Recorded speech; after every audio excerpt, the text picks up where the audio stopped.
नसरापूर अत्याचार प्रकरणी आज अंतिम निकाल. थोड्याच वेळात कोर्ट शिक्षा सुनावणार. आरोपी भीमराव कांबळेला फाशी होणार की जन्मठेप? कोर्टाच्या निकालाकडे लक्ष. उद्धव ठाकरे आज फुटीर खासदार भाऊसाहेब वागचौरेंच्या मतदारसंघात. शिर्डीमध्ये ठाकरेंचा कार्यकर्ता मेळावा होणार. मेळाव्यापूर्वी ठाकरेंकडून साईबाबांचं दर्शन.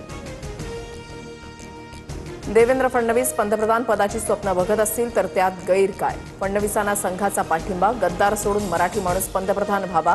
उद्धव ठाकरेंची प्रतिक्रिया. मी माझ्या वडिलांचा फोटो वापरून 9 खासदार निवडून आणले. शिंदेची शिवसेना म्हणजे बिनबापाचा पक्ष. उद्धव ठाकरेंची टीका.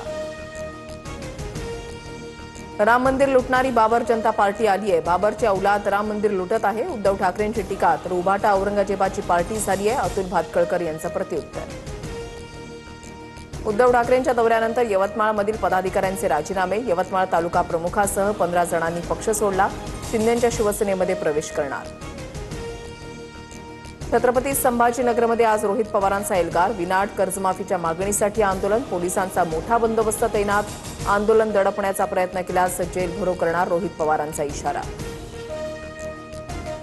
मुख्यमंत्री फडणवीसांच्या वाढदिवसाच्या निमित्तानं महाराजस्व अभियानाची योजना. राज्यातील 288 विधानसभा मतदारसंघात योजना राबवली जाणार. महसूल मंत्री चंद्रशेखर बावनकुळेंची माहिती.